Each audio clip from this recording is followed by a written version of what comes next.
लोकसभा चुनाव को लेकर बसपा प्रमुख मायावती कल दिल्ली पहुंची। यहां उन्होंने हरियाणा और पंजाब से आए बसपा कार्यकर्ताओं और पदाधिकारियों के साथ बैठक की और जरूरी दिशा निर्देश दिए। लोकसभा चुनाव के अलावा इसी साल अंत में होने वाले 4 राज्यों के विधानसभा चुनाव को भी बसपा ने मजबूती से लड़ने का फैसला लिया है। इसके साथ ही मायावती ने बैठक में यूसीसी को लेकर बड़ा फैसला लिया, जिसके बाद सियासी हलचल तेज है।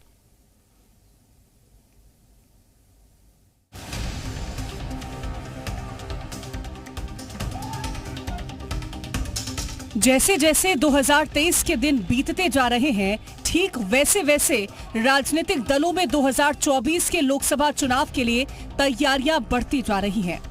कौन क्या और किसके साथ इस राजनीति की बिसात पर चाल चलेगा, इन सब का चिंतन मनन सभी राजनीतिक दलों में तेज हो गया है। सभी पार्टियों में इन दिनों बैठकों का दौर तेज हो गया है। ऐसे में अब बसपा ने भी अपनी तैयारियों के साथ समीक्षा बैठक शुरू कर दी है। दिल्ली में बसपा प्रमुख मायावती ने कई राज्यों की इकाई के साथ महत्वपूर्ण बैठक की। मायावती का सोशल इंजीनियरिंग पर फोकस है। उनका प्लान हर जाति को साधना है, जिससे लोकसभा चुनाव 2024 में जीत हासिल कर केंद्र की सत्ता में भागीदारी हासिल कर पार्टी के अस्तित्व को बचा सके, क्योंकि बसपा के जनाधार में लगातार कमी आ रही है। यूपी विधानसभा चुनाव 2007 में अपने दम पर पूर्ण बहुमत की सरकार बनाने वाली बसपा को पिछले विधानसभा चुनाव में करीब 13% वोट मिले, जबकि यूपी में करीब 22% दलित वोट है। हर चुनाव में जनाधार में कमी आ रही है। इससे पार्टी का बेस वोट दलित भी दूर होने लगा है। पार्टी के राष्ट्रीय दर्जे पर भी संकट के बादल आ रहे हैं। ऐसे में अपने कोर वोटरों को साधने के लिए मायावती ने नया पैंतरा अपनाया है।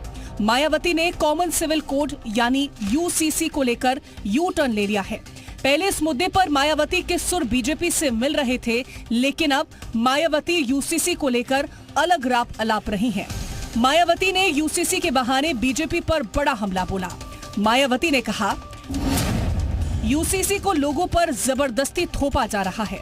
इसकी ना तो जरूरत है, ना ही उपयोगिता है। बीजेपी सरकार महंगाई पर रोक लगाने पर ध्यान दे।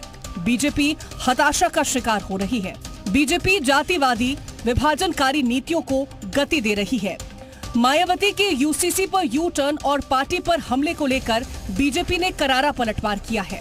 बसपा सुप्रीमो मायावती जी का बयान आया है।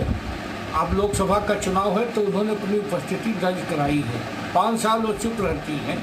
उन्होंने सामान्य नागरिक संहिता पर बोला, उसके अलावा महंगाई, बेरोजगारी, इन सवालों पर सवालिया निशान पैदा किया है। मेरा ये कहना है कि मायावती जी, उत्तर प्रदेश में हमने उत्तर प्रदेश की कानून व्यवस्था जिस तरह से सही की, सब लोग की थपथपा रहे हैं। जिस तरह से उत्तर प्रदेश 12वां नंबर पर था उद्योग लगाने में, आज दूसरे नंबर पर है। पूरे दुनिया में अर्थव्यवस्था में हम 5वें नंबर पे आ गए हैं। आपको बता दें कि बसपा की बैठक में मायावती के भतीजे और राष्ट्रीय कोऑर्डिनेटर आकाश आनंद भी उपस्थित रहे। खबरों के मुताबिक मायावती ने 4 राज्यों में विधानसभा चुनाव लड़ने की जिम्मेदारी आकाश आनंद को दी है। इन राज्यों के चुनाव नतीजे मायावती के यूसीसी पर यू टर्न का लिटमस टेस्ट साबित होगा। ब्यूरो रिपोर्ट, जी मीडिया।